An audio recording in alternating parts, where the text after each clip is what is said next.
Boom! GM, and welcome to Soul Brothers, where it is our job to throw you into the Solana rabbit hole, show you around in our exciting ecosystem. My name is Simon, and today, so far, I am joined by the one and only, the legend, Solquix. Welcome to the show. Happy to have you, bro. How's it going, man? Dude. I'm so excited to finally be on the You Soul made Brothers it. podcast.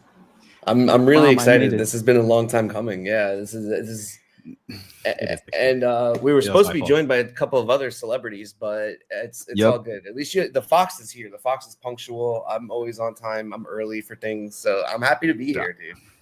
Very. You got the German precision somehow inside of you as well, because that's the one thing. Like I let go of a lot of my national kind of value. I'm a citizen of the world by now. You know, I hate beer. I don't watch football. I'm like the worst German ever. But if there's one thing that I will keep, it is the accuracy for time, like showing up on time and shit. So that's good. So yes, you're right. Well, You're right. that's Fix. actually funny, bro, because really quick about me is Yeah. I'm American by birth, Yep. not by choice, but my nationality from my family is half Cuban, half German. So Oh, really? I can Oh, relate shit, a lot shut with up. you, dude. Yeah, dude. That's a wild combination, brother. So Right? you're immigrants to America, I guess, from both sides. And then Yeah, you're like 50-50. You're like half Cuban, half German. yeah. 50% German, bro. That's a lot. But when I go places, I mean, I tell them I'm American. Of course, You yeah. know, like I'm You not are, like, oh, I'm you are half Cuban, half German. Yeah. born and raised. You're genetically half Cuban, half that, which is worth a lot because actually you're technically 0% American from your genes, like the particles of your body. But you are born raised, right? Like you're literally born there. You spend most of your life there. Yeah, pretty much until now. Now we're traveling the world. We're living You been to abroad. Germany? Actually, I don't know if Not I asked yet, you. dude. That's on the agenda for this year. I got to Wow. make it out to Germany. I'm excited to go to London for Breakpoint this year. We'll talk about that, but I got Yeah. to explore Europe more. Yeah, I mean now obviously now that your second base, your second home is the Balkans. Welcome to the club, brother. I think it's a fucking 2-hour flight to Germany. Not even. It's even less. Like you come It's over. so easy to get around. Yeah, from the Balkans, it's like such an easy area to bounce around everywhere in Europe. Bro, I'd love to show you around Germany. Like even though I'm not there anymore, I still, it's where I grew up. I studied in Frankfurt. I spent significant time there, like half my life, right? Like more. So maybe one time we'll make it there, the both of us, maybe for some Solana event if there's anything going on. But yeah. GM everyone, thanks for joining the live stream. It's the Happy New Year live stream. Happy New Year to everyone. Welcome to 2026, where we're gonna lock the fuck in and show the world that Solana is here now. I think this year is gonna be wild. It's gonna be a crazy year. I have mixed feelings because obviously right now everything's a bit shitty. Markets are a bit down. Everyone's a bit confused. It's like it's not super euphoric, but it's okay, guys. That's why I show up to these streams, and I'll bring in other people because we're fucking permabulls. You can't take it away from us. We're gonna be here until $8 again, bro, which won't happen. But we should have been joined by Ash and by Jakey, so they might pop in if they make it, but we can't really make them magically appear. So let's see if they make it or if they're still in their beds sleeping, because we're actually, for us it's quite late, for them it's quite early, so opposite side of the globe. But yeah, Quicks, I have like a few things that I wanted to do. I wanted to chat a little bit about 2025 because now that the year's over, I think we can close the chapter. But before we do, one last glance at what the fuck happened in 2025. So I have like a few things that we can pull up on screen, go over, and just talk a little bit, chat a little bit about the good old times, good and bad, I guess. And then we can also look at a few predictions for 2026. Like before I look at the agenda again of 25, what stood out for you? Like so much shit happened. But when it comes to Solana and to all the things that happened, it doesn't need to be on the agenda. Maybe it's on there. Maybe I caught it. But could be anything. Is there anything that kind of stood out for you, like during the whole year, even though it feels like 20 crypto years passed that 1 year? But maybe you remember. Maybe you caught some stuff.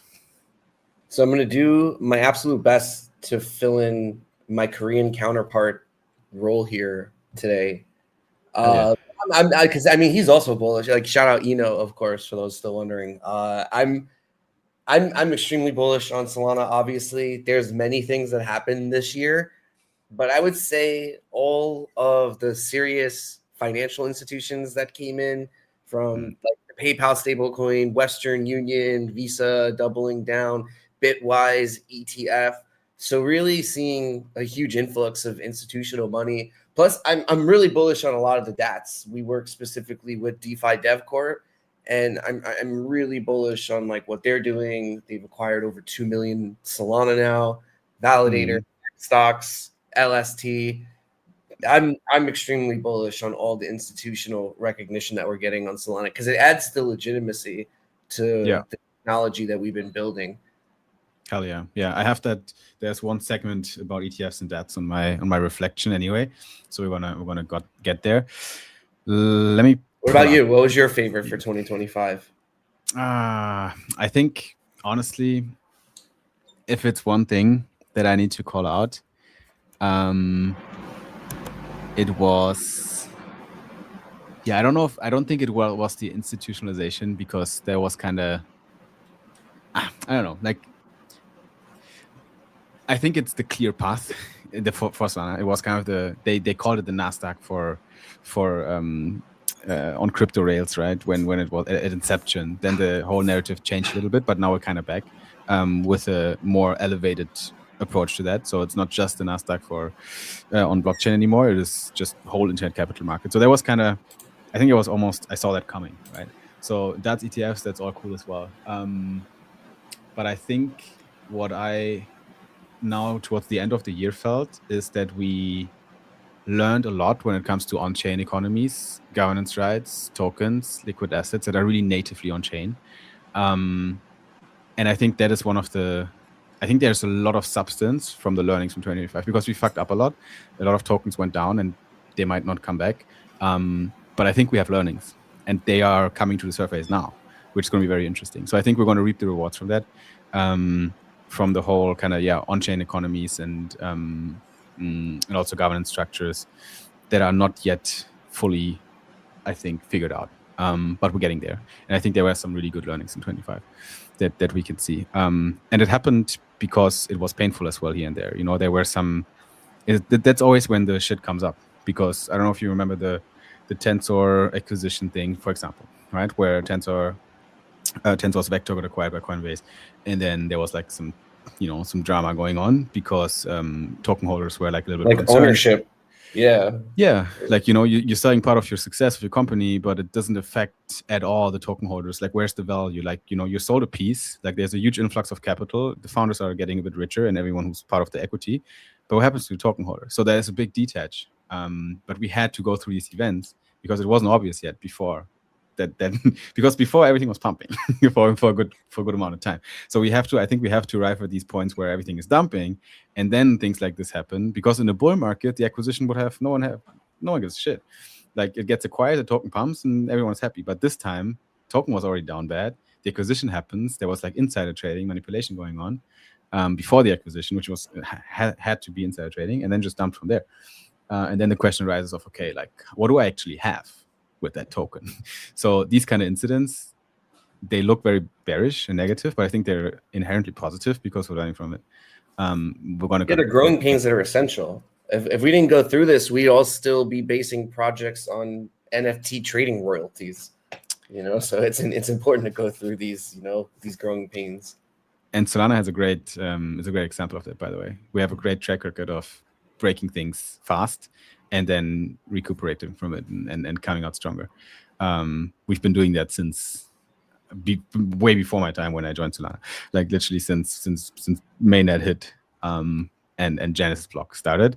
There were so many fuck ups like on the way. Like we started with all the outages. Like, I remember that time when we had frequent outages on Solana, bro. Oh yeah, those are always fun. Yeah, imagine that happens now for 24 hours.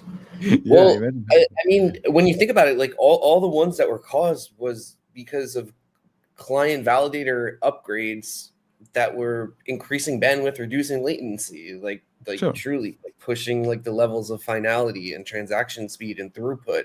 And that's what happens. It's like you just said, we were like building the ship and like while flying at the same time.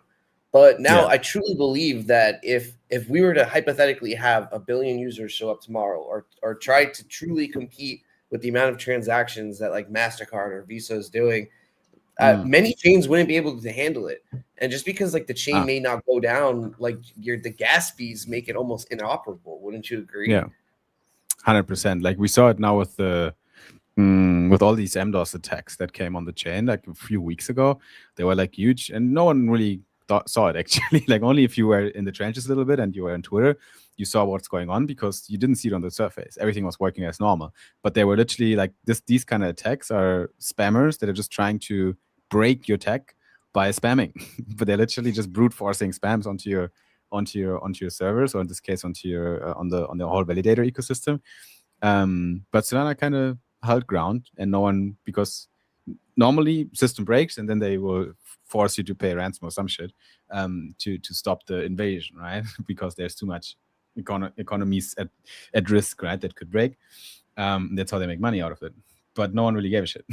They were like, it's too resilient now, which is crazy.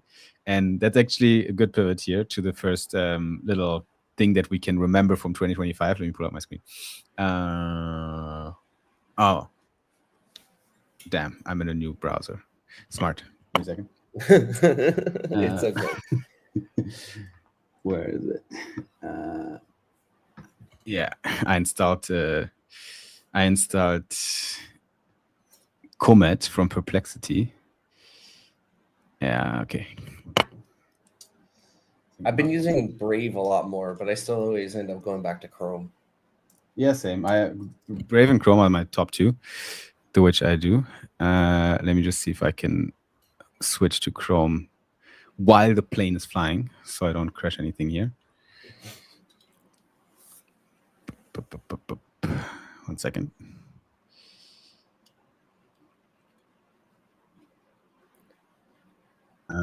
Oh, that's it. That's it. I take it over Soul Brothers podcast. This is now the Fox Brothers podcast. Welcome. We're rebranding. Not so fast. You see what I did here? Yeah, I had to reopen that shit. Now I'm in Chrome. But let me see if I can find my tabs back. They're still here or what?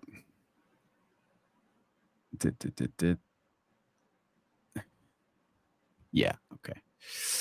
Then, okay, let me go back to Comet. Okay.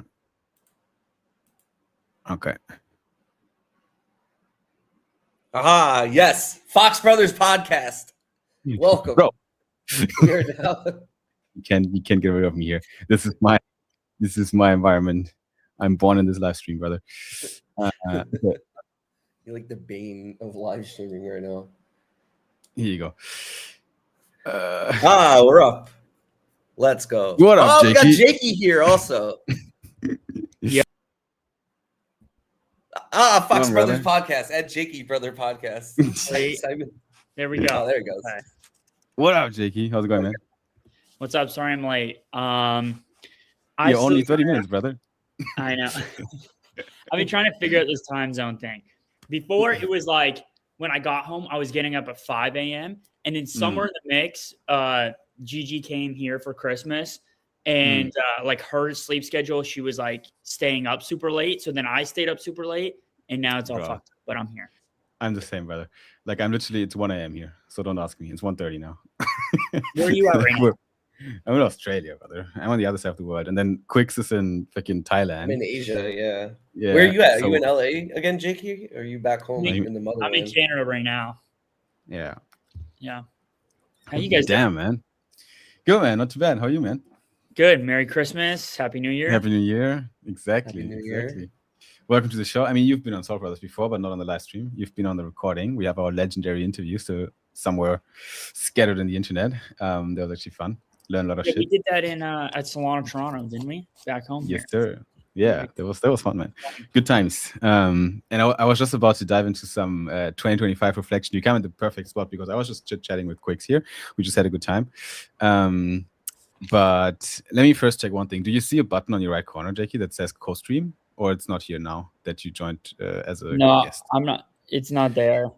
I'm also not signed Okay. in on anything on here. On your, do you have your Twitter on that laptop? Yes, but not. I don't have. One sec. Let me see.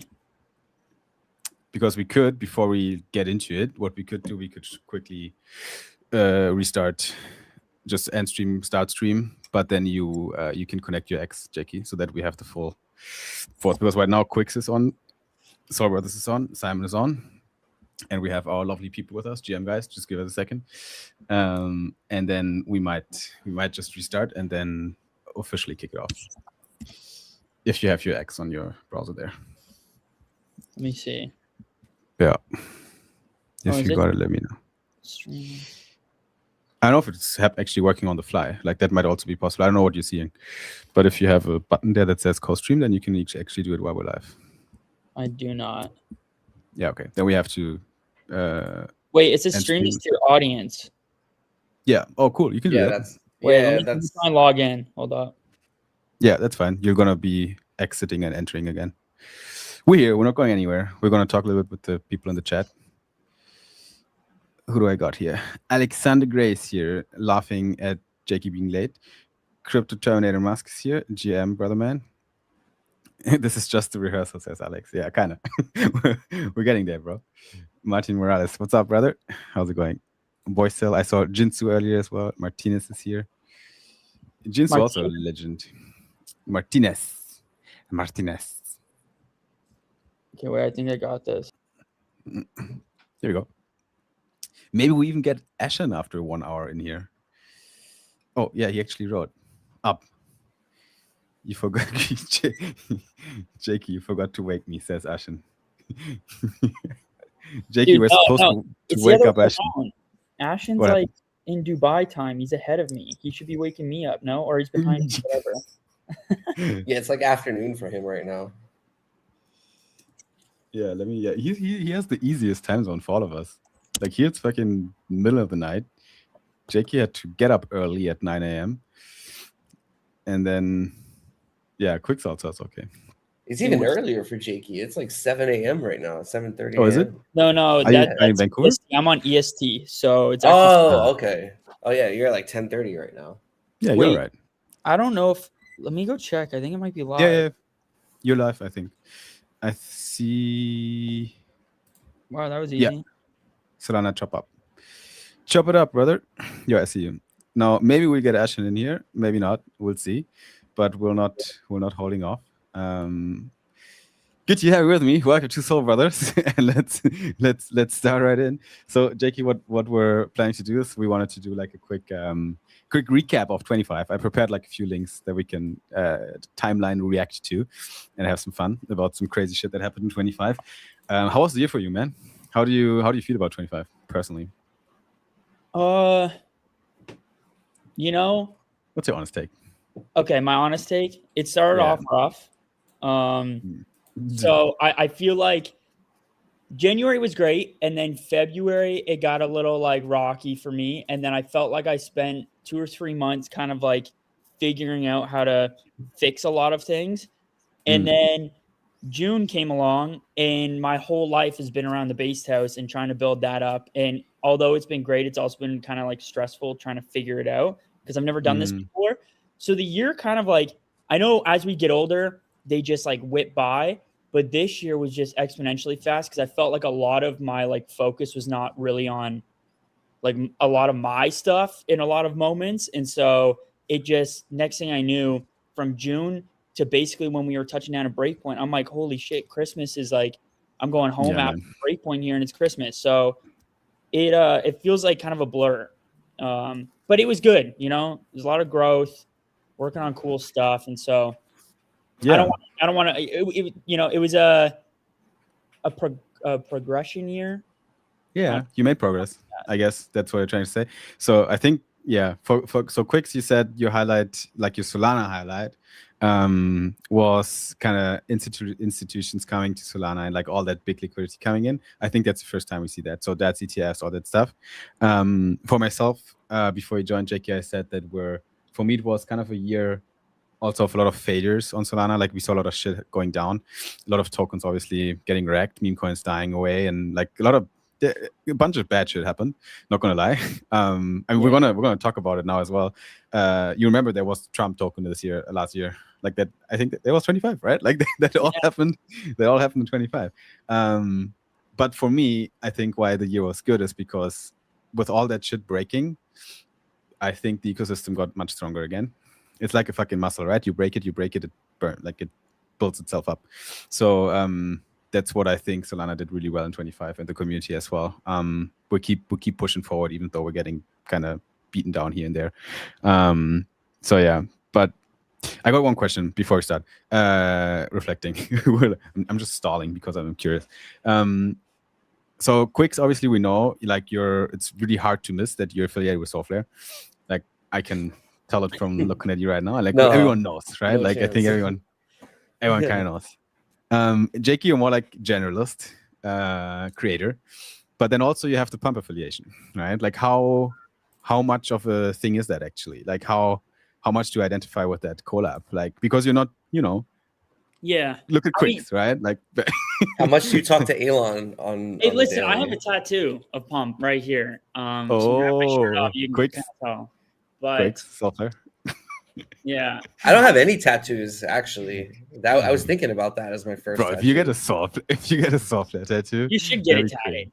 You know, Yeah. Solflare, like that's kind of like what your life is right now. I feel like tattoos are. I mean, don't take advice from me on tattoos. Actually, let me just stop. But I got the Lotus from Solana ID also on my arm. Well, you had the But, campaign also, dude. You donated $100,000 to like your mom. You gifted her because of all like the different projects that signed up to get tattoos on you. Yeah, I bro get made That's big so revenues from legendary, that shit.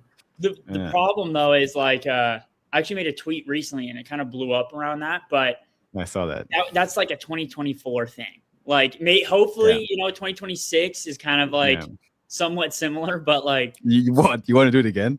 Like you do $20,000 this time, yeah. Dude. I mean, we're running out of canvas, so I might have to up it a little increase bit. the pricing. That perfectly describes 2024. Was that I was able to, make $100,000, give it to my mom just from getting tattoos from, meme coins. That tells a lot about the market, doesn't it? Because like you need to ask yourself like who actually pays that money, right? Like who has 10K flying around for like some dude in the internet that makes videos to put a tattoo on his arm. Like this is Web3 marketing. Yeah, this is I don't know if there's a huge ROI. Maybe one day there will be on that. But actually 2024 there was a decent ROI because I like posted a tweet, whatever, people could like use it. But 2025, it was a lot different. It did not work. It was not a good business model for 2025. Yeah. I think we gotta polish that pitch a little bit for 26 now. We gotta reposition your tattoo campaigns and put a nice package around it. I agree. But so far, literally, like, definitely the only creator who offers that as part of his services. So yeah, Jakey, no pressure, but I guess Solflare would be happy to have a little Solflare tat on your body. I might have to start offering the face. I seen Sugar Sean O'Malley. Oh my God. On his head. Some people were tagging me in that. Maybe I got to start doing the face. No, I'm kidding. I can never do that. I'll never have a face tat. It's too far. Yeah, don't do it, bro. Like before you do that, please call up your mom or someone and ask for advice. That's what I'm saying. It's like, you know what? Like, she doesn't want that money. The payment my mom would have if I walked home with a face tat is not worth it. Unless I told her, like, hey mom, here's $1 million. Like this is why I have this. Then it's a little bit different, but yeah. Okay, so there's a price. Yeah. Oh, there's a price for everything, man. There's a price. Here we go. There's a price for everything. Gotcha, bro. Most of your tattoos are pretty hidden, though. To be honest, you don't have like any neck tattoos. You don't have like sleeves up and down your arm. I got one neck tattoo, which is Kermit the Frog, which I got on the fly randomly. I just walked into the tattoo shop and I was like, you know what, that seems cool. But like, I don't have my hands done. But if I take off my shirt, it's like a coloring book. But you're right. I've kept it kind of. If I wear a sweater, I'm good. I look like an upstanding citizen. But if I take off my shirt, it's a little bit different. Yeah, Jakey, which part of your body would you tat first? Just random question. Which did I tat first or No. I mean, what's like? What would you do next? Like, if someone, like, let's say Soulflare wants to put a tat on your body. I still got some room here. I'd get a Soulflare tat somewhere here. Okay. I'm really pushing the Soulflare tattoo quick. I don't know.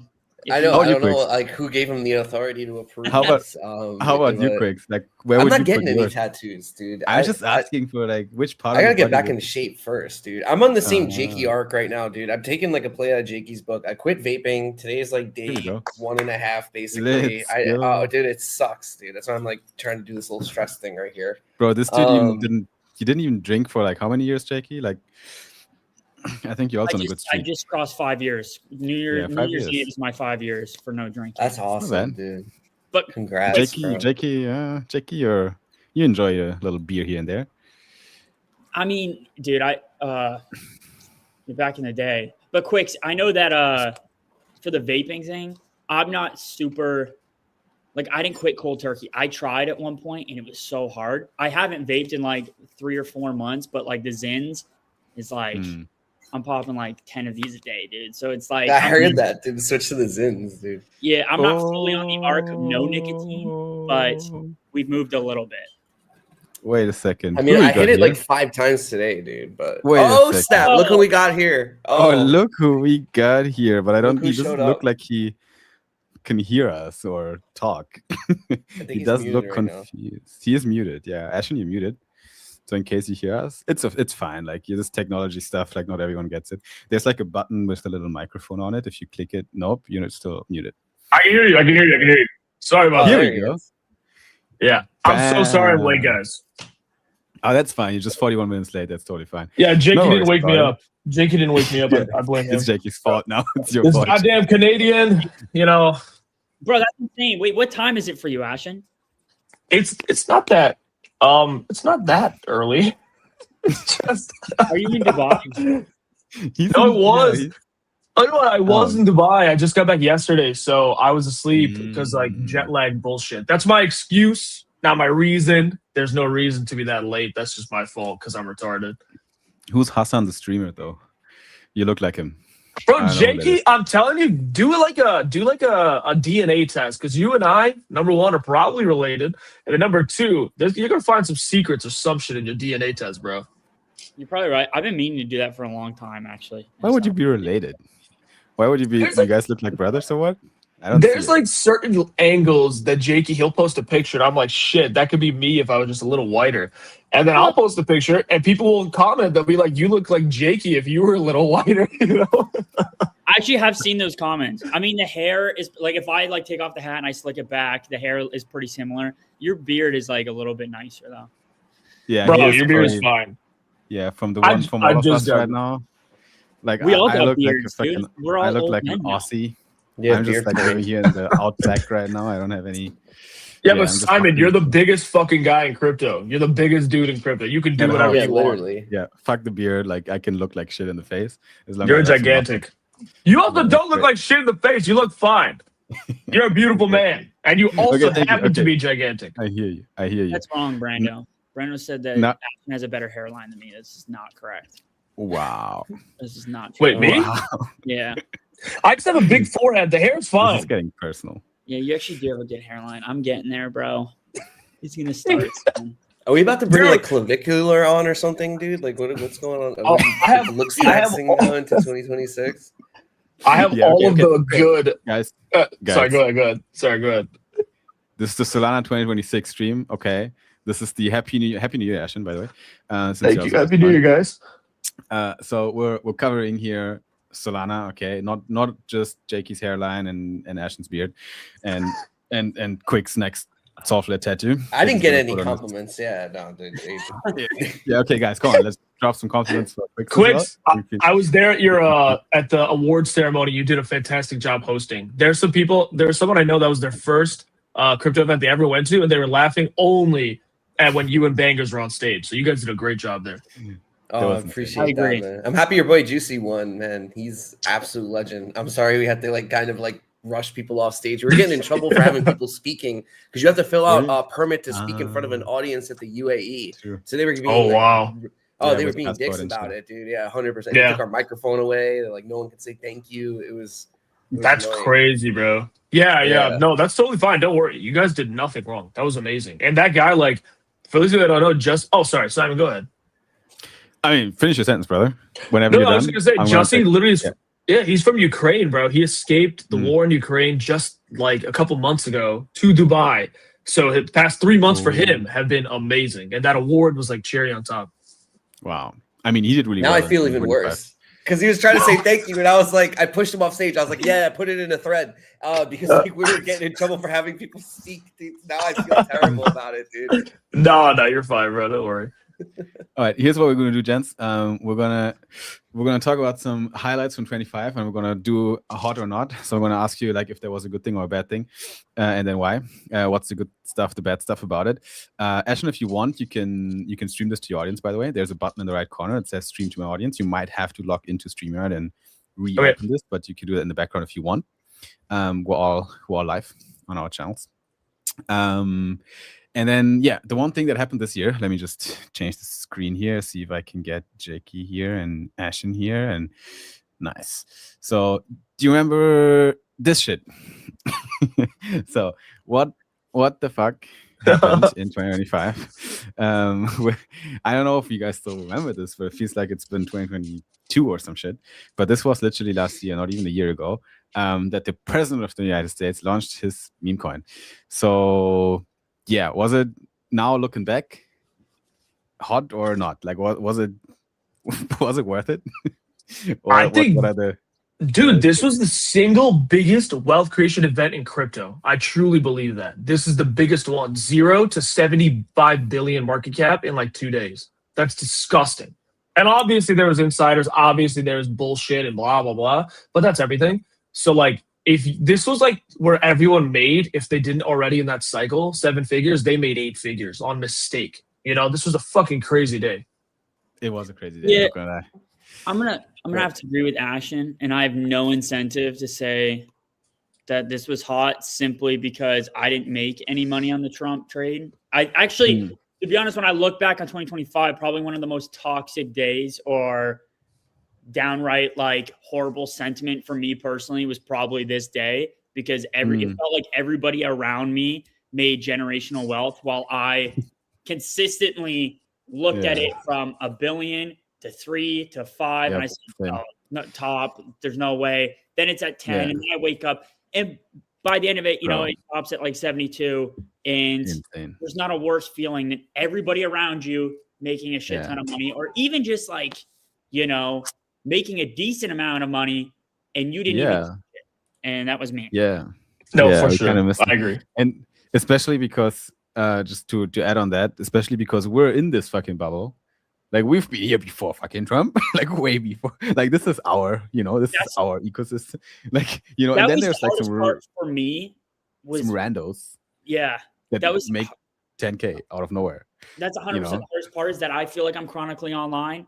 And then there's like people that it's like, this is their first cycle that like got into crypto through the meme coin trenches. And I've kind of been here, you know, a little longer than them, and watching them print like, you know, what I've made total in crypto on that singular trade is like, you know, great for you, but I'm not going to sit here and pretend like that doesn't hurt, you know? Yeah, I see it. And I'm sure there's people in the audience that definitely got sidelined as well. Quicks, what did you do at the moment when that news dropped? Do you remember that day? Dude, I was at the first Apex event in New York City, or not Apex event. There was an event in New York City, and I was at a bar getting drunk with Taco, and I completely missed like the Trump event completely. I woke up the next day, it had already happened. But at the end of the day, like I went through the NFT era, you know, so I'm used to like round tripping and missing plays and getting denied Duppy's list, Utes list. So I don't really care, dude. But it was to me so bullish that the president of the United States was launching a token, and it was on Solana. You know what I mean? Yeah. Like that to me was extremely bullish. And I'm like, okay, like the next 4 years, like should be pretty interesting. So if anything, I was extremely bullish, but I feel where Jakey's coming from, man. Like being in the space for so long and seeing other people come in and just kind of like randomly hit like one of the biggest like wins like in history. it kind of gets to a little bit, but I mean, we've still outperformed the underlying asset of Solana immensely. Like each of you guys are amazing creators in your own right, so you have an extremely bright future. Yeah.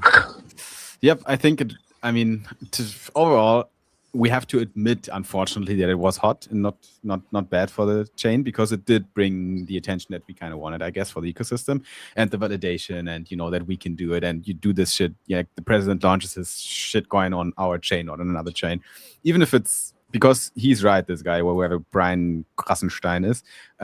It is disgusting. Trump just launched Trump meme coin. Solana is allocating 80% of the entire market cap coin to his own organization. So that it is a bit weird, right? Like, I don't know if you do that. And then he's like, a little bit later, announced the top 220 holders of the coin will be invited to a private dinner. You're like, is this how we make politics now? You buy a meme coin on Solana blockchain, then you can have a private dinner with the president of the United States. I think it is very exemplar. Like, it's a good example of the world right now, because shit is fucking crazy. I'm not gonna lie, with Trump and power and everything. So yeah, definitely an interesting event. Definitely a bit of wealth creation, but also wealth extraction, I would say. Lots of people also lost a lot of money, right? So let's keep that in mind as well. But that hasn't been everything. Yeah, go ahead. I was going to say, this is also when Solana hit 293. So this was the thing that led to the underlying actual coin hitting all-time high as well. And this was around the time that Jakey did that stream with Aiden Ross and Frank and Thread Guy and all these other guys. Did I say Jakey? He wasn't there. That's weird. Yeah. I met. Oh, Jakey, dude, I'm so sorry, bro. Like I said, I wasn't at that one. All the other cool guys were there. Jake didn't get the invite. He was hanging out with the Prime Minister of Argentina for some reason. I don't know. He don't even speak Spanish. But I'm serious though. Like, coin went to 293. That's what made it happen. All-time high of Solana was 293. And then all these other top signals kept coming out when Orangey was like, it's just getting started. That's when that meme happened too. So with what you guys were saying, like, this really was biggest thing ever, And like, I barely made any money on this too. Being how fucking on chain we are, you would think we would make a fucking $1 trillion, but we're all retards. We're all retards. There's a group chat full of fucking retards complaining about how stupid we are. And now all these other randoms, they just happen to see it. This was during that era where like being online and having Pump Fund or Pump Vision open was actually a way to make a lot of money. And I think a lot of people, like, they killed it just with that one trade. Yeah, of course. Yeah. I mean, and that's not the only one, right? Like, you just mentioned already, but we also saw this shit going up and down. Jakey, so you want to explain? You want to know what's crazy, bro? Is like, I'm just gonna, and people will always have, because arguably we can all agree, aside from FTX, at least when it comes to Solana, this was one of the biggest scandals to touch Solana, at least from like, it's Solana's inception. It's one of the most like notable public in the news like scandals. And so me being, I guess you could say a poster child for it was the reason why my year started off so rocky. But like, truthfully, I hadn't in crypto because I was so, like Ashton just said, I got so like mesmerized by the only way to make money in crypto right now was to be a really good on-chain trader, was to trade meme coins. And I've never been a good trader. And I know this sounds corny, but there's like this diversification of I'm creating content and I'm doing all these like different things. I'm streaming, and then there's trading. And I had a really big trouble, putting effort into both, because when you're trading on chain, the amount like that you have to be attentive to takes up a lot of your time. And so truthfully, from December, contrary to the belief, from December to I want to say like March, I hadn't lost. That was the most amount of money I've ever lost in crypto because of how stupid I was, like, because of the feeling of being left out and not hitting the Trump trade.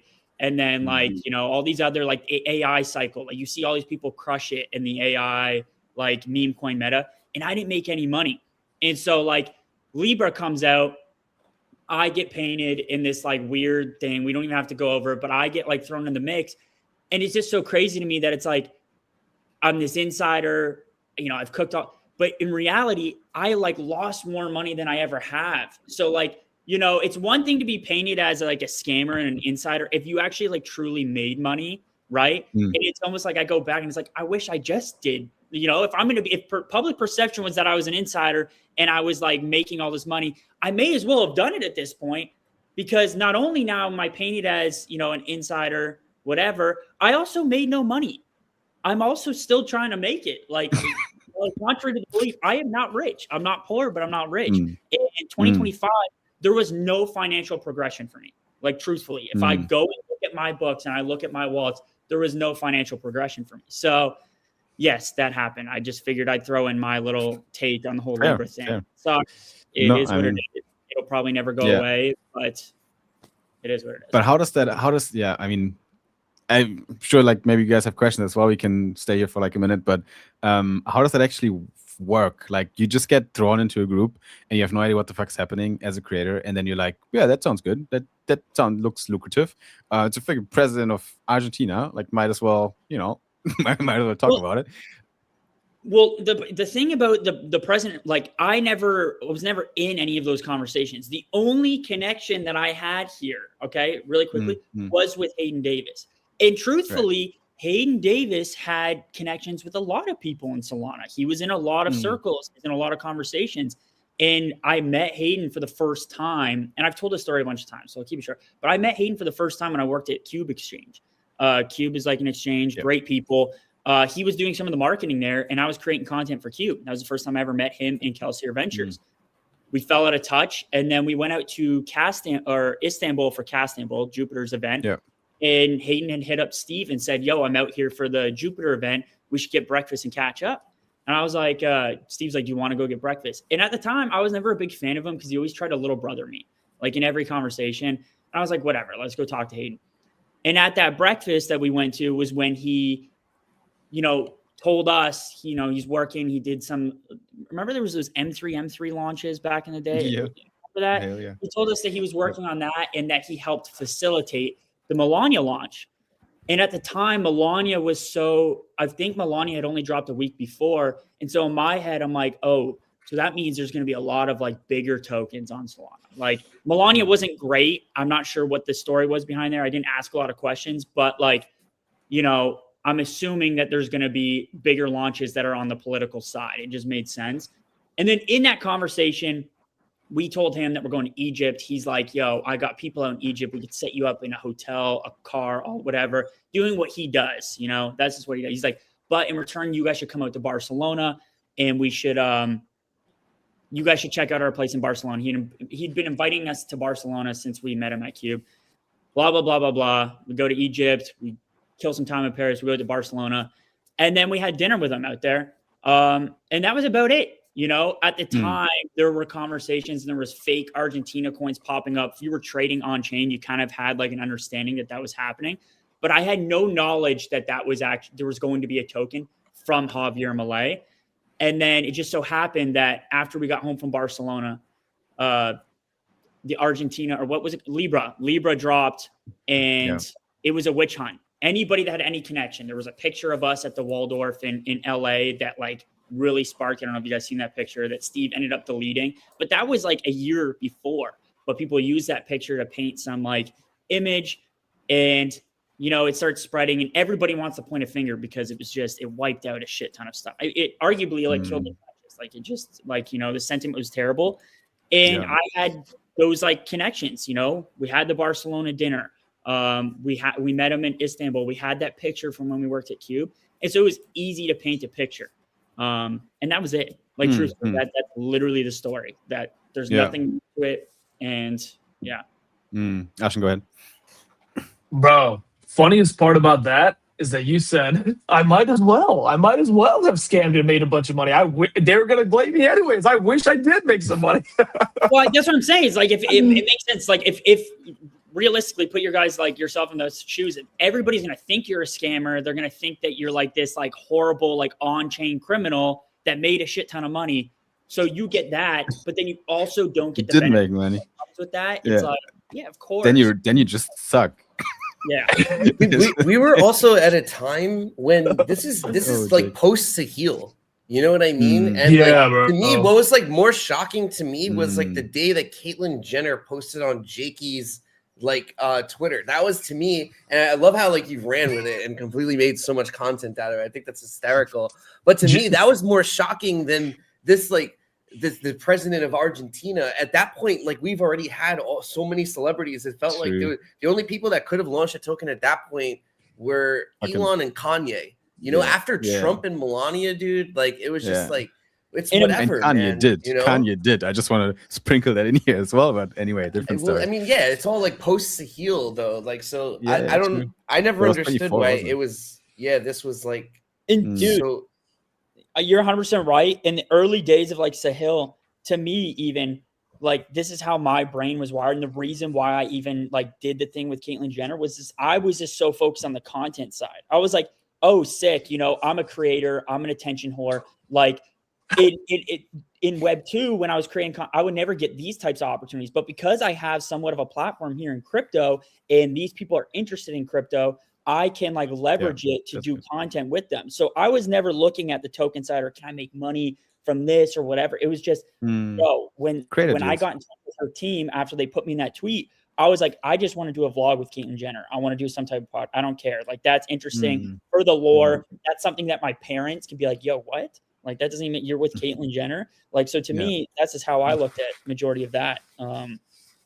Yeah, but you're right. Jakey, you said did the thing with Caitlyn Jenner. Can you elaborate? Yeah, I did the content with her. The front facing, what you seen is what you got. Content. So there was nothing happening behind. No. There was no hardware check. No. Look at his smile right now. Like, look at his face. No hardware check. There was no, hey, you live in LA, I live in LA. Let's go in and out. Don't put him on the spot like that here. Like he's getting red now. I think he's blushing. Jakey's blushing. Yeah. Okay, moving on. Then to get a little bit less controversial here, let's sprinkle in some good news. Because this was probably a hot for everyone. Did you all go? Everyone went to Accelerate.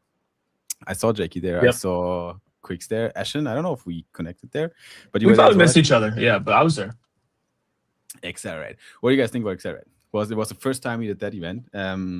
It was like the first kind of US first Solana event we ever launched, and it was also the first time I felt like, okay, this is getting serious. This is a lot of institutional fucking paper flying around here and suits walking around. That's kind of the feeling I got. I thought it was great. Opinions on Accelerate, and also what do you think is going to happen next with Accelerate 2, whatever the fuck that's going to be. Go ahead. Who starts? Ashley, you go ahead. I heard it's in Austin. Oh, quick. Okay, that'd be cool. Austin. Yeah, possibly. I think last time I talked with Vibu, he was still not very open about it, but he said it's definitely going to be US. Like there's going to be US Accelerate, because now there's Hong Kong, but there's going to be a US branded one as well. That's coming up. Yeah, I think one of the cool things that would Accelerate for me was that 2024, I traveled so much. I went to so many events. And then after Breakpoint, I guess I did go to Art Basel, but I hated it. But after Breakpoint Singapore, I hadn't seen anybody for like months on end. So Accelerate was really good. And because it's a Solana event, you get the core like Solana people there. And that's what it felt like. I think like Singapore and some of the other events, it was just like, because there was a world, you guys remember, where it was like you were either on Ethereum, you were either on Solana. Like it was very categorized. And then over the course of 2024, everybody flocked to Solana, where it just felt like this is crypto now. This is CT. There's no Solana Twitter. It's just crypto Twitter. And I think Accelerate was kind of the first time in a while that I went to an event, and it was just familiar faces. It was like Amsterdam Breakpoint, just Solana people that have been around for a while. And it was really cool because like I seen Quicks there. A great example is like you get to see the growth, like Quicks, you and I, we don't get to, communicate as much as we'd like to. We don't get to be in the same rooms as much as we like to. So like seeing you at that event, I really got to be like, damn, like you're the mascot for Soulflare now. And like just seeing the growth, over the past like few years was cool. And I seen that with a lot of people, bangers, even you, Ash, like, you've got a cameraman, you got a whole team with you now. And that was like the first time I seen that at Accelerate. And so for that, aside from the money and like the institutions and like the actual core focus of what Solana Accelerate was, that's what it felt like for me. It was kind of almost like you're seeing your high school friends 10 years later. It's kind of like, but it's 3. But it was great. Yeah. Same impressions. I think Sarah was really cool. Also very dense with side events. I felt like there was a lot going on really, but it kind of walking distance. Like it was cool. Say about New York whatever you will, but I think it's always worth a trip and a visit. And it's energy is a bit different there. And I also was really happy to be able to go into the fucking Solana offices. It was great. Like see where the magic happens. So let's see where the next one is. Anyone going to Hong Kong from you guys? I mean, Quicks, I know you're gonna show up at Hong Kong. I'm pretty sure. Jakey, Ashton, it'll be a consensus. Yeah, for sure. What's in Hong Kong? They have consensus is like 3-day event or a 2-day event, but then Solana has like their own event, like Accelerate inside of it. Oh shit! There's Accelerate Hong Kong in February. It's the next one. It's the next February one. 11th. Oh, February. Yep, the next big Solana event. But it's unfortunately on the other side of the world. So I guess for you guys, that's really far for me. Jakey, it'll take us like 24 hours to get there, bro. Yeah. Because of like the base house and just having to be, I probably for like at least like the next 3 to like 5 months, I probably won't be able to go for like many things, especially not going to Hong Kong. But I would love to. Never been there. Sounds fun. Before I move on the 25 timeline, what can you tell me and ask a little bit about the base house, Jakey? Like what's going on there right now? Like where is it? What do you guys do? What's planned? I don't know a lot of things. Yeah. So I mean, all in all, the base house is, I mean, it sounds like a buzzword at this point, but it's a content house, right? Yeah. Originally, a bunch of creators. Yeah. Originally, when we started it in June, I wanted this reality show like feel, kind of like Big Brother, where, everybody in the house. And again, I know sentiment on Creator Coins kind of sucks. And I think like I've even kind of reshaped how I've thought about a few things. But early on, it was everybody in the house has a token, and then person with the lowest market cap. Because back then I was like, at some point, the content, the consistency, virality would equate to token go up. I've learned it's a little bit of a harder battle. But back then, that's kind of what made sense. And so we wanted it to be like this reality show. To me, it was like the purest form of tying what we have on Solana and the ability to just like tokenize anything, tokenize yourself, tokenize a brand, and tie it to real world like content. Like to me, it was like it just makes sense. Like it's a utility in itself, which was kind of a naive way to think about it. So over the course of the last 6 months, I think somewhere down the line, middle of season 1, end of season 1, I was like, I need my David Dobrik vlog squad. Like at some point we have to turn this into an org. Everybody needs to have a narrative. They need to be characters. And so I cut the idea of like it being a reality show. I felt like we got somewhere with the talent that we have, which again was homegrown talent. We didn't take someone that had 50,000 followers in crypto already, had 100,000 followers in Web2 on Instagram. We took people that had no followers, someone like Icene, someone like Nevergoon. And it felt like we had our like star players. And then we went into season 2. Season 2 was filled with a lot of trials and tribulations because it started off really strong. That's when you had your first wave of Pump Fund where all these people were flocking to Pump Fund. They were creating coins. Bagwork came on this and just ran to 50 mil. It felt like, oh shit, this ideation that I had, 4 months ago is working. Like it's coming true. Now, unfortunately, it did, but it just wasn't sustainable. Like the model kind of worked, but it was just only until meme coins kind of. There was like first half 25, I guess, right? Exactly. Just a much shorter timeline. And then the rest of season 2 was just, it was a lot of trials and tribulations. Like for me, it's like, this will work, but the talent has to work as well. Like, guys, we need to like, from like a streaming and like content perspective, your output, like you need to eat, sleep, and breathe this shit. And like, you guys have to get on that mindset. And so I think a lot of season 2 was like figuring that out and finding like, the talents, like placement, what their narrative is. And then obviously, we had Breakpoint and we have the break here. And I think there's a lot of different things that we're going to approach. I don't even want to call it season 3. It's kind of like this either works over the next 3 months or it fucking doesn't. Like the people that I'm with, the talent that we have, we either really go like guns blazing here or it doesn't work. And I'm in obviously in the bucket of this is going to work. I just need everybody to work around me. But there's a lot of changes on the Creator Coin side. Like Creator Capital Markets is arguably probably the most hated meta ever when it comes to like meme coins and coins. Like no one likes it. Everybody thinks it doesn't work. And so Yeah. we're going to consolidate pretty heavy when it comes to the actual coins. If you guys understand what I'm saying, like the base token needs to be a focus. And like at the end of the day, there's two battles here. It's like we crush it in the content side, the streaming consistency, but the token side, there needs to be activations. Like there needs to be like community focus. Like there needs to be, I shouldn't be, I feel like it's like something that you're not supposed to say, but there needs to be market making, like stuff on the token side that makes token go up and like makes it make sense. Where I even told Pump Fun, I was like, you know, some of these like streamers, these pump guys, they've got 6ix9ine, Clav, and like these big collabs, but the token doesn't go up. So it's like that makes sense. There needs to be a world where a bullish collaboration or something you do on the content side makes token go up. And so I got to figure out what that science looks like. And Steve and I have been basically like around the clock figuring that out over the break. And I think I'm excited going into this next chapter, the next 3 months, we will be back in the base house in LA figuring it out. Sorry, I didn't want to make it too long, but that's kind of where I'm at. It's just, I want to make that's super interesting. Yeah. Actually, I love what you've done, Jakey, dude. And like, I'm with you that like Pump really hasn't like given like the utilities. Like, there's no reason like the bag work boys should be like drawing their own t-shirts and not have like t-shirts like one click for sale on their site. You know what I mean? But at the end of the day, I think that like the problem hasn't been solved for rewarding the creators, but not enough for like rewarding the enjoyers. You know, there should be some like locking mechanism so that like, okay, I lock 100K of, you know, like I seen token. I see him in the chat right now. And like now I'm locked with him until he hits like 100K subscribers, right? You know, obviously there's going to be like the prices of the tokens going to go up. If I see him hits 100K subscribers, it'll be worth a lot more. So when that happens, it'll unlock. But then like Pump needs to come in and incentivize even more to be like, okay, you're getting this amount of like Pump token, or we're like going to double down with this token or something for like locking. And the earlier that you lock, the longer, the better it is. And I know like utilities isn't the most bullish thing, but like the utility is like being able to let the creator create and not have to worry about like creating tokenomics and like burning supply and like doing like they should just be able to create dope content and people just want to enjoy it, man. They don't want to have to worry about checking the chart after every stream, dude. You know what I mean?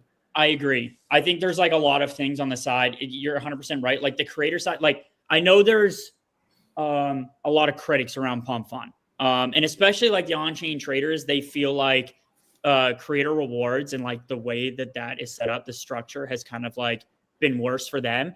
But from a creator perspective, and I have to give a biased opinion because I'm a creator first rather than a trader, Pump is probably the most lucrative place as a novice creator to make money. Like they figured that out on the creator side.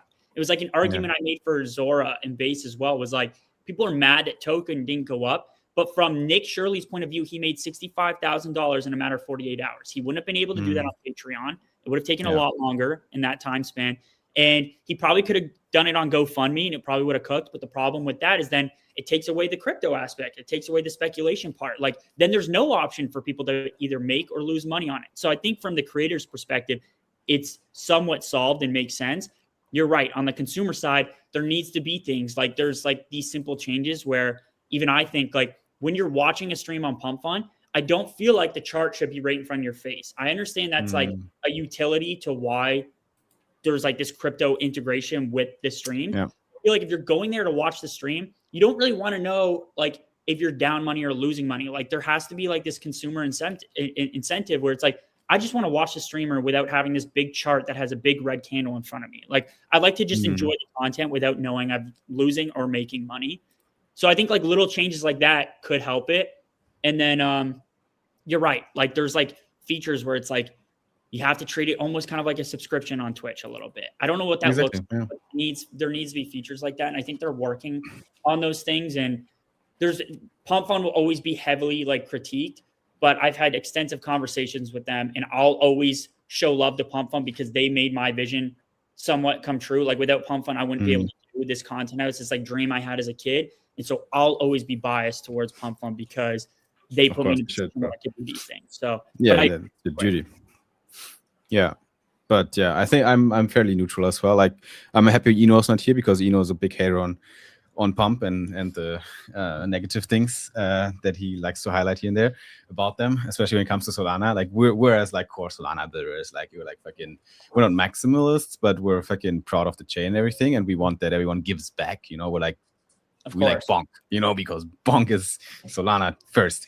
While Pump kind of came, showed up, made a lot of money, and then, you know, yeah. Listen, I'm as a Solana as it gets. I feel like a lot of people think of like whatever. It's like at the end of the day, I will make the argument that, okay, some things could have been done better. The airdrop thing is obviously a topic of conversation. But the idea of them making a shit ton of money and revenue kind of being this massive extraction feels a little bit weird. Sure, could they maybe put some of that money into the ecosystem somewhere? But they're not obligated to do that. Like, truthfully, Why would they? I know it makes no sense, you know, like it doesn't. It's their money. And from like even Solana's perspective, I'm not going to speak for the foundation and stuff, but from the very beginning, we've all been on Solana. This is what Solana wanted. They wanted apps that were generating revenue like Pump Fund. Pump Fund's 100%. Yeah, like I mean, I'm all about for the revenue, like make as much money as you want. I'm just saying that it would have been not a bad idea for them PR wise, right there. Ashton, you're right. Like they have 100% right to their fucking revenue. Like that's their, you know, they can make profits and fuck off with it. That's cool. But they could have better PR. Like, you know, they're very public. They're out there. People are looking at them. If they want a little bit more love from the Solana community, which they I think need to an extent, then it's not very difficult for them, right? Like do things that are, you know, like launch a little hackathon, something for creators, something for like give something back there. Do airdrop is a huge thing, sure, but like stake your goddamn soul somewhere. Like, you know, like it's not, you know, it's even financially probably beneficial. But then also under the hood, we don't know what's going on. There's a huge topic that we probably can't go into here, which is concerned to lawsuits and all that kind of shit. So I don't even want to open that box of Pandora, but that is something to consider, right? Like it's easy to judge from the outside if you don't know. For sure. So I'm aware of that. Bro, shout out Jakey, Steve, and those guys. That was the original Creator Capital Markets people. Again, just like Jakey was saying, ideally views go up, market cap goes up, but like it's up to what the market has decided, right? I would have loved if Jakey, when he went viral with that funny fucking video with the Ashton Hall video, when you put your balls in that water, I have that part clipped on my phone, bro. I have your blurred out balls clipped on my phone. Just put that out there, bro. That video was so fucking funny. And I was like, I hope and pray that like this pump's based. Or Iceem or Never Gonna, whoever, right? And I was like, this is the funniest fucking thing ever. And it went like giga viral at the time. And like, even if you did a Zora post for it, you probably would have made some money as well. But like the way that the market has been moving, it's just proving that like, that's just not what happens. But even if that's not the case, like you could still do what Jakey's doing, which is super fun. Like I watched every Based House video since day one. Me, Sonny, Mark, Steve, and yeah, it was just us and Jakey, of course, and Colton was there as well. We were the like original bunk bed retards back in Austin like 3 years ago. So the vision's been there. I love the fucking vision. So like, make your own token. Why not? But like the main focus is still growth, right? And like if you grow your content house and your David Dobrik vlog squad, like you just said, then like your token is there as well. And if it can grow with it, that's amazing. Yeah. And Ashton, I know you've been I don't want to stay too long on this because obviously this whatever. Yeah, of course. Other stuff, but really, I do want to respond because I know you've been like a heavy critic to it, and I know Thread Guy just put out his thing, and I think like a lot of what Thread said was pretty true. You know, like I can't argue a lot of it, and so like I said, a core focus going into this new year with Base and everything is consolidating it. And we have these buzzwords, creator capital markets, internet capital markets. But when you really think of internet capital markets, and we're not putting ourselves in the shoes of an on-chain trader that like traded some like thing that went to 10 million and then crashed and burned or whatever, like the idea of internet capital markets on Solana is very real.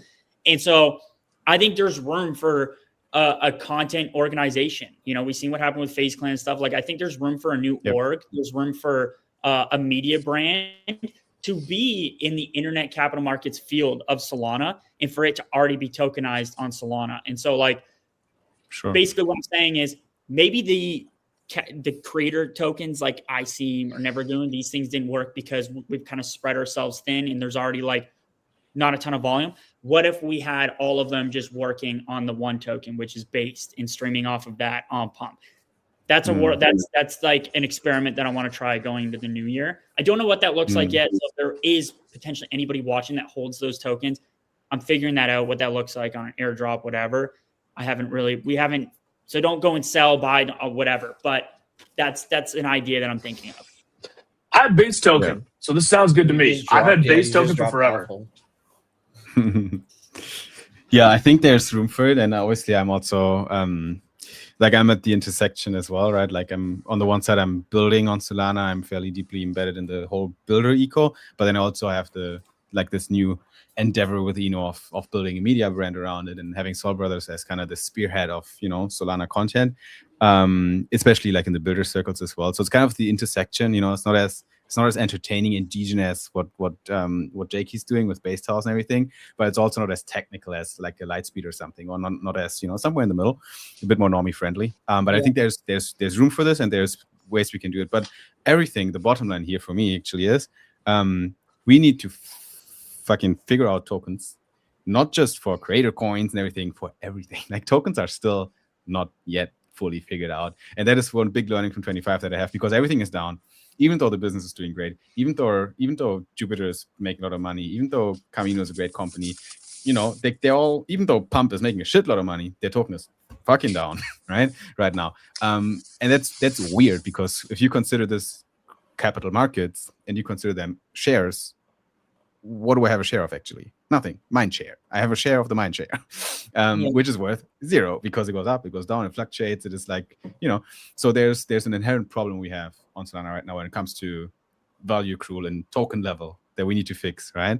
And that plays into that role as well for you, Jake, like for that token as well. Like there needs to be a more elegant way to actually have what do I have rights of? Yeah. If I hold the token. Creator stable coins. Actually, not a bad idea. Yeah, I don't hate that, dude. You'll be able to do that actually, probably soon, right? Like with Coinbase stack that they have now, everyone can put out the stable coin. I know there's like a few companies here in the round as well that will have something in that direction potentially. You can do that? Yeah, like Coinbase has like this white label kind of stablecoin thing. So basically, you can just do a branded stablecoin, and then I'm serious about it, dude. Creator stable coins, cool. like you're earning all the fees off of the transactions, and you can just build out the utilities. New people don't have to be worried about the price action. Creators can just go and create. That would be the most optimistic solution, I would feel like. I don't mind. You just have to. I think the volume is, you have to do some unit economics here. Like if you can actually make money with that. I don't know how much volume you have to. I mean, economics is internet capital markets, man. Yeah. Drop the CA and that's it. Like, let people drop your stable coin CA. Quick wants to make people trade the stable coins.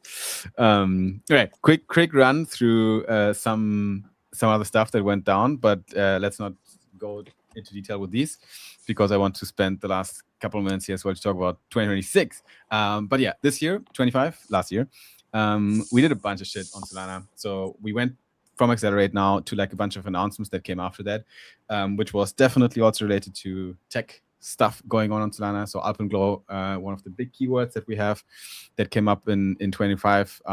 Besides Alpenglow, obviously also Firedancer launched from January with like 3-4 validators or something that tried it out. Then Frankendancer, which was like this hybrid between Agave and Jump's Firedancer. And then now in December, we had the full Firedancer. And then together with Alpenglow, this will make us more faster, bring us to super quick finality, 150 milliseconds or even more than that, which is going to be insane. And then you couple this with other shit that's going on Solana on the validator ecosystem, which is like 00, for example, that's literally building an internet next to the internet, like on private rails. Like all that shit is on the infra, on the base level for Solana. I'm super bullish on that.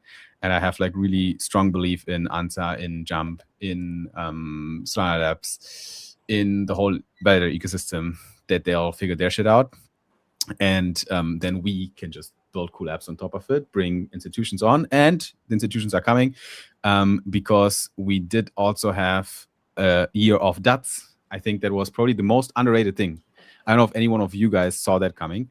I didn't. But we saw up to, I think now we have 9 digital asset treasuries that are holding Solana as part of their companies. Some of them are actually doing something else. They have like a core business. They're in the healthcare sector or whatever. And then other of these DATs are simply like MicroStrategy just holding the asset and doing nothing else. We have like really good ones as well, like DFTV, STSS Sol, and so on, that are on Solana with millions of like 3-digit millions of dollars in Solana right now, pumping our bags, which is great as well. And then besides these DATs, we also have now, I think, like a bunch of ETFs. I don't know how many exactly we have now, but it is a lot of them. We can actually see that on here, Strategic Sol Reserve. So if people are interested in that, strategicsolreserve.org, or to be exact, we have 9 ETFs and 20 DATs. That's the number. So almost $4 billion, $3.68 billion right now in DATs and ETFs on Solana, which is pretty crazy, not gonna lie. So yeah, lots of good shit going on Solana in 25.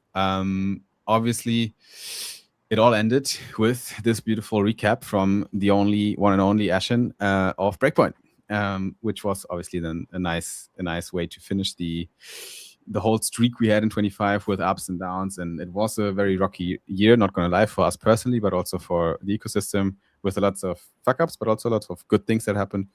And I think overall, Breakpoint was the great culmination of it all, right? It brought everyone together. It was fairly the biggest and craziest Breakpoint we had so far, when it comes to the venue, when it comes to the people that were there. Very serious event. I haven't heard a single negative voice about Breakpoint. What about you guys? Any critique? Did anyone talk bad about Breakpoint this year? No, I loved it. That was like so fun. I'm biased because like I used to live there in Abu Dhabi, but that was amazing. The location is in like the downtown island of like where all tourist shit happens. So like the second you're done at Breakpoint, you can go to Ferrari World, then you could have gone to Sea World, then you could have gone to Warner Brothers World. The Stranger Things like pop-up shop was there as well. You could have gone there. It was like the place, it was like the closest we had to New York where you could do a trillion things in the same place. I thought it was amazing. That was also at the Hard Arena, bro. They do UFC fights there. Jakey, I went to the Makhachev fight there like last year. I think I texted you guys. So like when I was there, that was fucking full of people watching an actual UFC fight, like a title fight, I'm pretty sure. So go in there again, and it was just crypto shit. It was fucking crazy. That shit was so full, bro. Yeah. That's what I was telling my dad, because he's like, what are you going to Abu Dhabi for? And I'm like, Solana Breakpoint, you know. He still doesn't fully understand everything that I do. It's like the basics. But I was like, yeah, this year they're doing it at the Etihad Arena, like Fight Island. You know, when COVID was going on, there was one sport that didn't stop and they kept going around the clock, which was the UFC, mixed martial arts. And that's when Fight Island was created. And a lot of Dustin Poirier, Conor McGregor, his last fight, where, if I'm not mistaken, it was either the second or the third fight between them, I can't remember, was held at Etihad Arena. So, Breakpoint was dope. You look at it from, my first one was Amsterdam in 2023, and then we had last year in Singapore. And then this year, it's like I go back last year or even back to Amsterdam. I'm like, how do they get like big? Like, you know, how does it get bigger than this? And then you come this year and it's like, just being outside, I'm seeing the Phantom logo on that big, like, you know, the Phantom like area or whatever. I'm looking at it, I'm like, dude, this is like a theme park. Like, it's no longer it's like crypto. It's just the lobby. That's just the outside area. It's like, you know, you don't even have to be in crypto. You don't have to understand. Like, even my friend B Dave, who streams on Pump Fun and stuff, he was there. He's like, I don't know what any of this is, but it's like it's like a theme park. He felt like he didn't have to know what everything was to like have fun and like go to like different booths. And so overall, incredible, great time. It felt more like a festival, to be honest, than a conference. Yes. Yeah, for sure. It was, and I felt that the vibe there was very unique because it wasn't leaning towards like one side more degen or one side more institution. It was such a healthy mixture of the two. Like you clearly felt the culture of Solana, but there was more maturity to it in a sense, if that makes sense. But I mean, it was still amazing. Like being able to see the drone show and seeing like that was like so unreal for me. I've never seen that before IRL. And so there was a lot of cool side events. There was like, and like the venue was amazing, but it truly felt like a festival than a conference. It's for everyone, like, especially like, for example, Jakey talking about his dad not understanding 100% what Solana is about yet. Just show them the videos, like the recaps, like Ashen video or some of the official Solana stuff where they have like the whole venue with like the stage and the opening of the stage and everyone in the crowd, and show them that video and tell them, look, this is where we are now. And that's the scope of what Solana has achieved, because you can't do an event like that if you're irrelevant, right? Like that is fucking, like, you have to bring 6,000 people from all over the world to the ETH Arena. I have to admit, I haven't been in the main stage a single time. I have no idea how it looked like in real life, but I saw the videos. Huge. It was huge. And it was gigantic. Crazy. So that's insane. So yeah, it was a great finish for the year. And then also obviously December itself was crazy still. Like I flew over the headline news here from the last weekly newsletter of the year in Solana. Yeah, so much shit still happened. Like everyone integrated prediction markets, obviously Solflare at the spearheading with Kyle Chino also in there. So that was like pretty insane to see. Like Solflare launched like so much shit in one single month that I kind of lost a little bit of the overview. But then it ended with that. I think we're not done yet. I think it keeps going. Oh yeah, we got a few more Seeker projects, dude. It's just because we built the Seed Vault wallet that's powered in the Seeker device for the Solana mobile phone, and that took up a lot of bandwidth and a lot of like our engineering capabilities. So a lot of things were pushed till the end of this year, and we were just absolutely shipping. All the Explore feature updates came, like the card, the shield, the prediction markets, the new DeFi portfolio tracker, and we still have a lot more that's coming in the pipeline, man. We're here for Solana, dude. That's why I'm so bullish on this team. I love what I do. I believe like self-custody is a basic right. Look at your setup. I think it's very obvious there, like when I don't have the tattoo yet, dude. Yeah. So. When Quicks came in here, I was like, it's obvious. What is that? What is that? Is it just a big ball or is it a bubble? Yeah, no, it's inflatable. It's like a beach ball, and then I have the raft underneath also. Oh shit! How do you you just travel with that shit?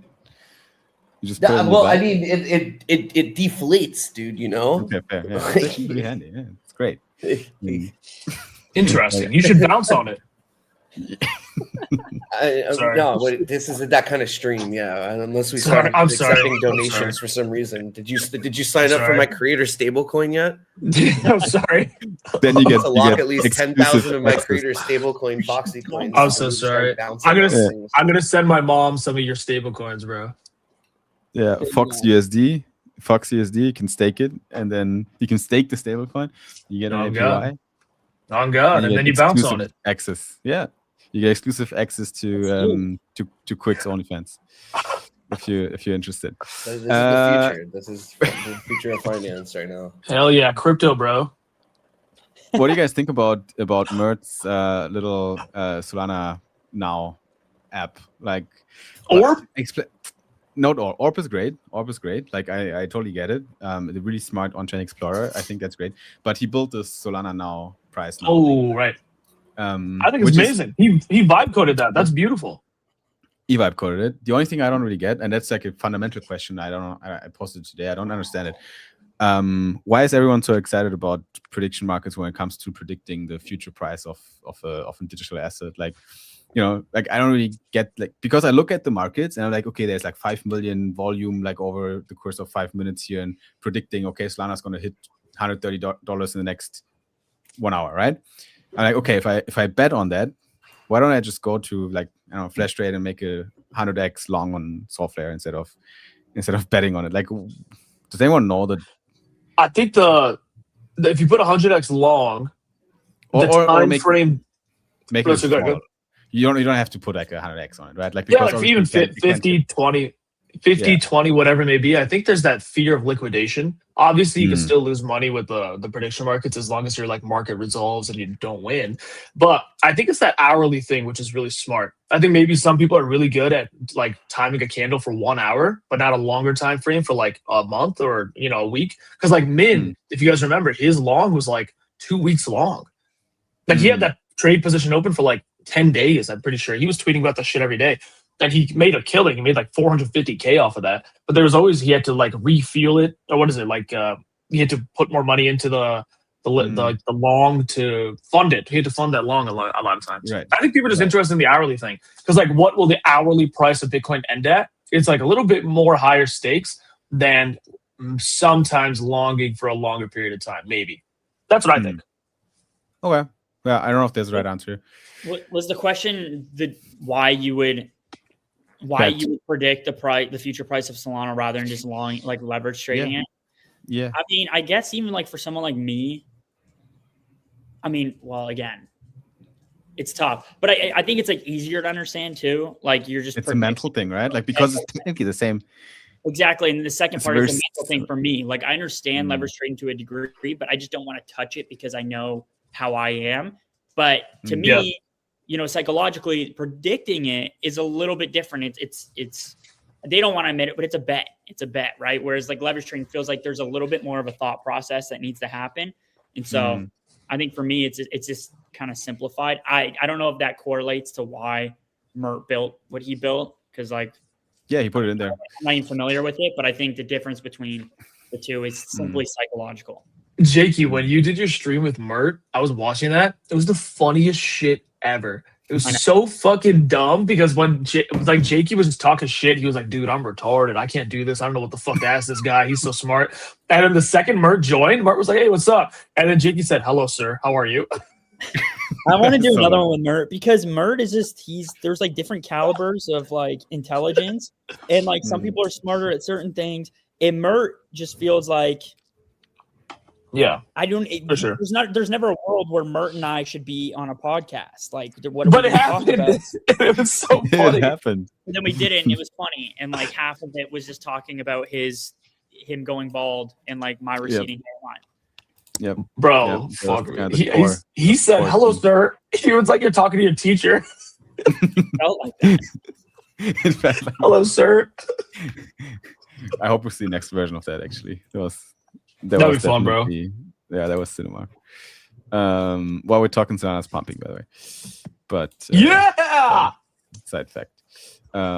So that's what happens when the Solana streamers get together here. Then Salami's pumping. Fuck. Now, okay, coming to the end, guys. I don't want to keep you for too long here. 2026 predictions. Everyone is doing predictions. I'm already sick of it because everyone posts their predictions on the timeline. I'm like, yeah, no one has a fucking idea. But anyway, there's some things we can say probably. Do you guys think we're gonna see? Is it gonna be? What's your gut feel when it comes to the assets, to the prices? I know we're not like the most sophisticated traders here, but. What's you're all plugged in, you know? Like, what do you think about Solana? How bullish are we on this token for 26? It might end the year down again, but what happens in between? I think, like, again, I don't know anything. Yeah, we don't know. No financial advice, guys. We don't know. No idea. Yeah, financial, no fucking way. I don't know anything, right? But like vibe related, there has to be like, unless we've escaped this whole idea of a cycle, which I don't know if we have. There has to be a cycle of time where price is down and price is up, then price is higher up, then higher down, right? No matter what you do, that's just like how it goes. Even if you're not in crypto, you're in stocks or oil or gold or silver, like we've seen. There's going to be a period of time where the price is down and that's going to suck. And I think that most people, they always ignore this time. And they're like, no, we're going to go up forever. They get caught up in this euphoria. Their port hits minus 50% and they still don't do something about it. So I always, me and Justin Fabiano. Yeah, well, there you go. And like, that's human nature. Human nature, the indomitable human spirit is so fucking beautiful because it's the only creature that can have a belief like that. And sometimes that belief kind of fucks you in the ass.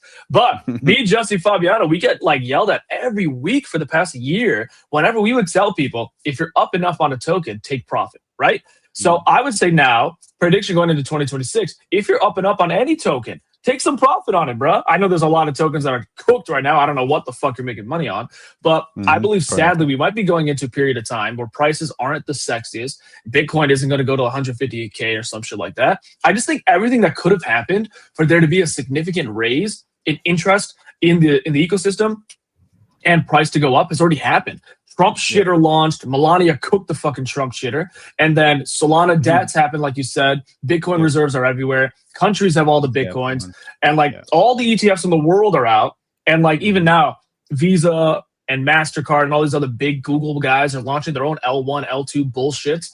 I'm just thinking like, what more could possibly happen that like Bitcoin will go to 200K in the next 360 days? I don't know. You know, who knows? Maybe we'll figure something out tomorrow. But for now, I think relatively bearish for the next, like, until something interesting happens. That's what I think. And that's okay, because take your money and run. You know, do some money. Go put it in DeFi and earn some yield. And then when Bitcoin goes back to 150K, hopefully then, like, volume will pick up, shitters will pick up, and then you can make some more money with there as well. Yep. Checks out. Definitely might be true, might be false, but it is a valuable, That's what I think. viable scenario. Yeah. Do you guys have ideas? Do you have predictions, Jackie? Yeah, I think Solana's going to all-time high this year. I think Let's Bitcoin- go. Bro, no way, bro. What do you want Let's me to go. do? No, I'm not gonna sit here. You know what? How Ashton put it is it's pretty calculated. You know there's not really other way for like a delusional moron like me to argue against it. And Listen. then you might be right. You might be right. The thing was when FTX happened and everybody said, other than the core Solana people, that Solana was dead, the only thing that got me to where I am was this delusional belief that Solana was not dead and that it was more than just the price action. It was more than just this FTX Sam Bankman-Fried like chain. And so I'm carrying that same belief that all the Solana that I bought back then and before that, I have not sold. So whether it's a choice for me to sit here and be like, you know, Solana's going to all-time high, I also don't really, like on the other end, I don't really have a choice. Like I'm not selling. My targets have not been met. And I'm not a good trader. So anybody watching should not probably follow the same path. I'm very tribalistic to Solana as well, as people have kind of realized. And so either my targets get met or they don't. And that's probably a bad way to trade at like on chain, like these assets. But I don't know. It's just all I know. Jakey said, I don't have a choice. I'm not gonna say now, dude. Like, you know what? No, because at the end of the day, okay. One more thing, then I'll let Quicks go. But like, for me, people are like, well, why wouldn't you sell when it goes up? Because it's gonna go back down. You can rebuy and play this game of like cat and mouse. Because I know how I am, and I'm super emotional. That I will not play that game well. So in my head, if I believe over the next 5 years that Solana goes to $1,000, right? Or whatever, I'm not going to play the game of cat and mouse. Yes, I can make more money, but I also like take off the risk. And believe it or not, yes, I like to gamble. I like to do all these things. But when it comes to my Solana bag and my conviction, I don't touch it. It sits in a ledger. I believe it goes to the price that I believe. And it either does that or it kind of doesn't. And yes, I can make more money in the meantime. I'm well aware, like I could play the cat and mouse. But that is actually not a stupid take. I agree. I agree with that 100%. I can't do that shit either. People are always like, why don't you just sell and rebuy? I can't do that. I'm not fucking good at that. If I was good at that, I'd be a millionaire. I can't fucking do shit like that. So I think 5-year time frame, that's very smart. Thank you. Still not a bad idea to take some profit here and there. So back to Ashton as well. You also got a point there. Like here and there, you can do that if you want, but also it depends highly on your goals. Like again, no financial advice here, but if you're a fucking trader and a swing trader, you need to make your money. Otherwise, you can't pay your rent. Obviously, you have to trade. But if you make your money otherwise, if you have a fixed income somehow, right? If you have passive income from DeFi, whatever, then don't touch your fucking bags. Just let them sit there and accumulate. That is definitely a way you can do it. You don't have to do it. Quicks, what does your gut feel say about 2026 when it comes to Lami? Any prediction you want to throw out here? So I'm not a technical analysis fox.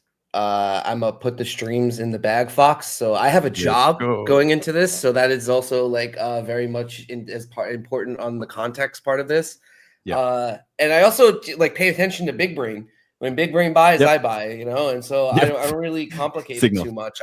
I love the DeFi opportunities that are available on Solana. I think that like and even seeing like all of like the threads that like Jussie and Ashton and Fabiano put out about like different types of looping and all the different plays and airdrops is so interesting. And there's so many opportunities to create revenue streams for yourself, like even while the market is down, to continue to like, you know, I don't know. Like, are we going to have an awesome – I think so. Every day I wake up and I'm like, oh, Solana all-time high today. Is today the day? So I don't know. But I think, honestly, like we have a strong Q1.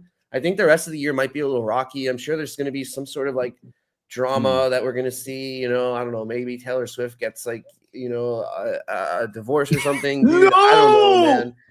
Comes out with twins or something. I don't know, dude. Like, who knows what could like shift like the tide of the market, dude? Or it makes everyone bullish, dude. You know. But I think that whether it's going up or down, sideways, everyone needs to be making the most of the opportunity that they have, which is like creating their own personal brand. Because I think that and I say this on Spaces a lot, in that the whole thing of what we're doing is self-custody, right? Like Fox the banks, like they can't be trusted with like your funds. You deserve to make the yield. But at the same time, you have an opportunity now to create your own brand, to create your own Soul Brothers podcast and like Based House and, Ash and like, and all these creators, like they own their own brand. And they've proven that crypto is extremely more lucrative than how it's done in previously like legacy media, even like in the newer age with YouTube and TikTok. Like they're not getting paid out as much as like now, like X creator payouts or like with creator coins and stuff. So so I think that like now is like an important time than ever, even if you don't have capital to deploy. I think we're in a very safe space to be deploying capital, even with this little pump we're getting right now. But at the end of the day, you need to be using this time to do kind of like what Ashton's doing right now with the vibe coding. You know what I mean? Is he going to turn into a professional software engineer? Who knows, dude? He might create the next platform that rugs you. But until then, dude, like you could be like developing your own skill sets, that could create your own revenue streams for yourself and build the next some cool shit, dude. So that's my take, dude, is invest in yourself, dude. That like 10x yourself this year. I agree with that. Yeah. Heavily. Hell yeah. Yep.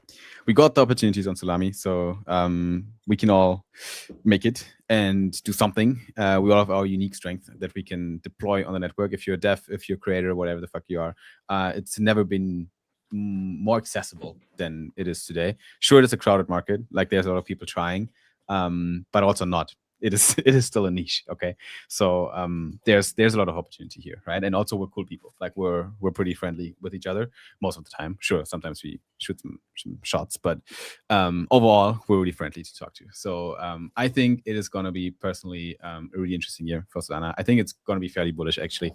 I do think that Ashton is right with what he says, that we've seen already all the good stuff. We've seen already all the positive things, which is good because it's not priced in right now. There's a lot of opportunities, a lot of, there's things we can still look forward to, because right now it's cheap. Right now we're getting into a price zone that's actually interesting. And that's not me saying to buy coins. That's just quoting Sol Big Brain, because he's the ultimate buy signal here. And he's buying. So that's one thing I want to say. We can go a little bit lower, sure. Like I do my TA and shit, and I think there's the possibility for another leg down. But I think after that, latest after the next leg down or right now, we need a bounce, and the bounce brings us either up to 200 and to new all-time high this year, possible, not because Solana is going to push some insane announcements out, but because of macroeconomy and liquidity cycles and shit that goes on in the real world. We can see that, but we can also see $200 and then one leg down to $90, right, or $80 or something. There's these two chances which are right now fairly 50-50 in my mind, but what's not 50-50 is that we're going to see another leg up this year. So that's going to happen, all-time high or not. So with that being said, ladies and gents, let's close it off. It has been my pleasure to welcome you guys here. Let's go. Yeah, we're gonna. That's also a thing we should do in 2026. Make these boys more jacked. So that's still on my agenda. So yeah, here Ashton's already good. Is that it? Wait, Simon, are you fighting the Jakey? Are you gonna fight Jakey this year? Not fight. No. I'm gonna prepare him. You're training him for the fight. Yeah. Okay, good. Thank God. Don't fucking fight you. Yeah, absolutely not. You're not allowed to fight anyone ever, Simon. That's not fair. I prep people. Also, I'm a miserable fighter, by the way. Don't tell anyone. We owe each other a gym session, a couple actually, Simon, because I think. True. Well, I did want to do Crypto Fight Night in May. It might be a little tough now with some of the stuff I got going on, but at the end of it, I do want to do a boxing match this year. So Simon, just get him on like that mass gainer. Yeah, fight Simon. You got the reach on him, dude. Also, we have to. But Simon is just like, he's just too strong, like the strength, and I would assume, Simon, that your cardio is pretty cracked, right? It's not bad. It's not great though. I can do bursts of action better than prolonged time of, Okay, so me too. I just gotta maintain the distance, tire him out a little bit, and use my reach. Exactly. Yeah. That's it. Bush Foreman him, and he's going down, dude. Yeah, bro, Simon. We just have to get Jakey mass gainer, 1,660 calories every morning. He'll throw up, and then he'll get fucking huge. Yeah, I I'm really, done. I swear to God, I know I've said it a few times. What's crazy is in 2024, for like 2 months there, because I was supposed to fight on Karate Combat in Singapore before I broke my arm into like a billion pieces. I was actually like putting on weight again. I was like, believe it or not, I was like doing laps in the pool. I was hitting like the amount of calories I was supposed to a day. Because I remember back in 2020, 2021, I like put on 25 pounds in a matter of like a month and a half. So like, it's Holy shit, God. that's Yeah. a lot. well, dude, you know what I was doing? I was